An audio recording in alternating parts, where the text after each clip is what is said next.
देखो अभी हमारा फंक्शन जो है फोर्थ टाइप कौन सा है वो ध्यान से समझना।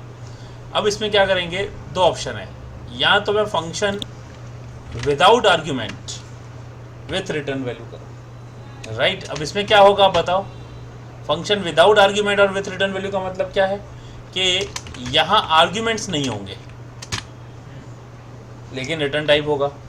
जब आर्ग्यूमेंट नहीं होंगे इसका मतलब क्या हुआ, इनपुट मेन में नहीं होगा।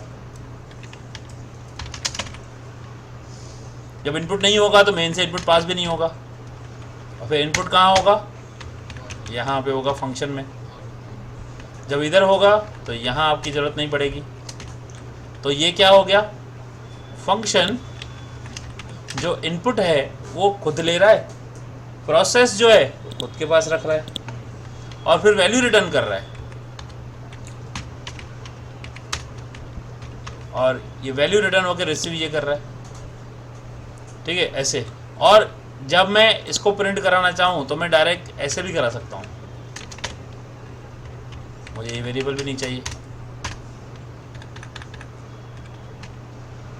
Right. Let me check and save करते हैं इसको, वन टाइप 4, राइट। देखो 10 20 30। अब यहाँ पे जो वैल्यू रिटर्न हुई वो यहाँ रिसीव हुई और सीधा प्रिंट हुई। अब मैं यहाँ तो चाहे इसको ऐसे कर सकता था, integer c is equal to something like this, और c करूँ, या जो c की वैल्यू है डायरेक्टली इसको करूँ। अब ये तब पॉसिबल हुआ जब मैंने यहाँ इंटीजर लिखा। अगर मैं यहाँ वॉइड लिखता हूँ तो क्या होगा इस केस में, राइट, क्योंकि वॉइड है तो रिटर्न टाइप तो आएगा नहीं, इस हिसाब से गड़बड़ हो जाएगी, राइट। समझ में आया। तो ये क्या था, function without argument but with return value, समझ गए ना, इसमें रिटर्न वैल्यू आएगी। चलो फंक्शन के टाइप कौन से थे समझ लेते हैं, राइट। ये समझ लो 4 डिफरेंट डेजिग्नेटेड मेंबर है। ऐसा समझ लो कि एक इंस्टीट्यूशन है जिसमें मेन जो है बॉस है, सबसे बड़ा बॉस मेन है, राइट। ये टाइप जो है ना ABCD, ये अलग अलग लेवल के एम्प्लॉय मान लो, ऐसे मान लो, ठीक है। अब एक ऐसा बॉस क्या, एक ऐसा यानी समझ लो कि क्या होता है कि एक हाई लेवल के एम्प्लॉयज़ जो होते हैं, राइट। सबसे ऊपर तो आपका क्या होगा, चेयरमैन होगा, उसके नीचे क्या आता है, मैनेजिंग डायरेक्टर्स होते हैं, अलग अलग लेवल के होते हैं। तो एक चेयरमैन क्या बोलता है, राइट, कि भाई मैनेजिंग डायरेक्टर को ये काम कर लिया, मैनेजिंग डायरेक्टर से पूछता है, वो बोले हाँ हो गया, बस, इससे ज़्यादा नहीं बताएगा। मैनेजिंग डायरेक्टर से ज़्यादा डेटा नहीं देगा, उसका काम, उसका क्राइटेरिया क्या है, भाई मैंने अपनी लेवल से इनपुट लिया, अपनी लेवल से प्रोसेस किया, अपनी लेवल से आगे बता भी दिया, आपने मुझे पूछा मैंने आपको बता दिया, मेरा आपको, आपका और मेरा अथॉरिटी इतना ही, ठीक है ना।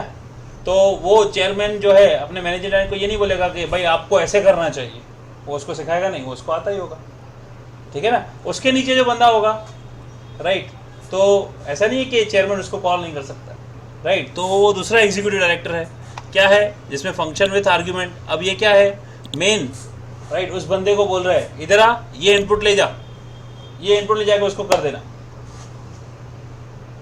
समझ गए ना। तुमने अपनी अक्ल नहीं लगानी है, मैं जो इनपुट दे रहा हूँ उस पर अक्ल लगानी है, ठीक है। तो दूसरे डेजिग्नेशन क्या होगा, वो मैनेजिंग डायरेक्टर से थोड़ा नीचे होगा, मैनेजर लेवल का होगा, जिसमें बॉस जो है इंस्ट्रक्शन दे रहा है कि टेक द इनपुट, जो मैं इनपुट दे रहा हूँ। तो फंक्शन क्या है, विथ आर्ग्यूमेंट, यानी विथ आर्ग्यूमेंट मतलब मेन इनपुट दे रहा है या कॉलिंग फंक्शन इनपुट दे रहा है। मेन हो सकता है या हो सकता है दूसरा फंक्शन को कॉल कर रहा है, राइट। वो एम्प्लॉय होगा जो दूसरे का भी अपने दूसरे फंक्शन पर, जैसे मैनेजिंग डायरेक्टर है उसको बोला सकता है इधर आ भाई ये इनपुट दे रहा हूँ मैं, वो भी दे सकता है, ठीक है। तो इनपुट कहाँ हुआ, मेन में हुआ, प्रोसेस कहाँ हुआ, वो खुद करेगा, आउटपुट वो क्या बोलेगा, सर आपने जो इनपुट दिया उस हिसाब से मैंने प्रोसेस कर दिया। अब उसकी थोड़ी लेवल ज़्यादा है, वो बोलेगा नहीं कि मैं आपको रिपोर्ट दूँ, उसकी लेवल ये है कि हाँ भाई आपने जो दिया उसी के हिसाब से मैंने प्रोसेस करके आउटपुट करा दिया, आउटपुट करा दिया। आउटपुट क्या है आपको बताने की जरूरत नहीं है, ठीक है, आपने जो बोला उससे। अब तीसरा एम्प्लॉई है, राइट, वो क्या बोल रहा है कि भाई ये इनपुट ले जा, प्रोसेस करके जो आउटपुट है मुझे आके बताना, जो आउटपुट है मुझे आके बताना। तो ये क्या हुआ, function with argument and with return value. इसने क्या किया, इस फंक्शन ने क्या है, इनपुट दिया, राइट। मेन ने फंक्शन को इनपुट दिया, ये वैल्यू इनपुट करो, और जो प्रोसेस कर रहे हो आउटपुट मुझे देना जिसमें हम वैल्यू रिटर्न करा रहे हैं।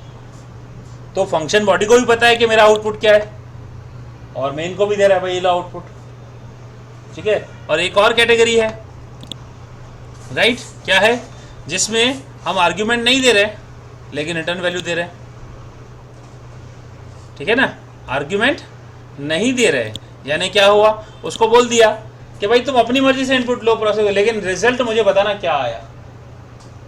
4 कैटेगरी के एम्प्लॉय हुए ना, राइट, कि ये अलग अलग लेवल के एम्प्लॉय हैं, अलग अलग लेवल की हमारी रिक्वायरमेंट होती है, राइट, उस हिसाब से हम इन फंक्शंस को कॉल करते हैं।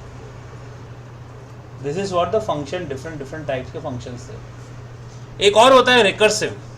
रिकर्सिव क्या होता है, मैं तेरे को खाली तुम लोगों को डेमो बता देता हूँ, सिंपल एक छोटा सा एग्जांपल बता देता हूँ। जैसे मैंने यहाँ मेन लिखा है, ठीक है, can I call main here,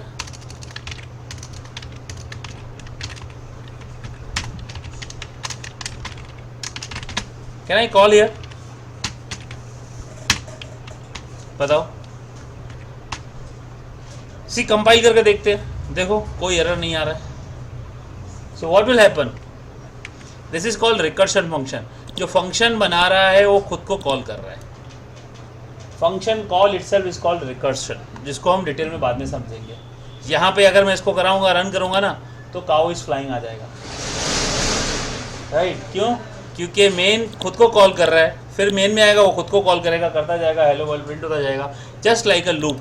तो रिकर्सिव फंक्शन जनरली लूप वाले जो प्रोसेस होते हैं ना, लूपिंग वाले या लूप वाले प्रोग्राम होते हैं, उसमें रिकर्शन होते हैं। वो रिकर्शन हम बाद में समझेंगे, पहले तुम लोग को इसकी प्रैक्टिस करनी है। कोई सवाल है तो पूछो, राइट। इसके उड़ते देखना है, देखो उड़ता हुआ देखो, this is flying simply, right. ऐसा नहीं कि गलत है, तो स्टॉप करना, कंट्रोल सी से मैंने ब्रेक कर दिया। ऐसी सिचुएशन में आ जाए तो ये डेवलपर में कंट्रोल सी से हो जाता है। चलो प्रैक्टिस कर लिए, तो मैं डेटा देता हूँ।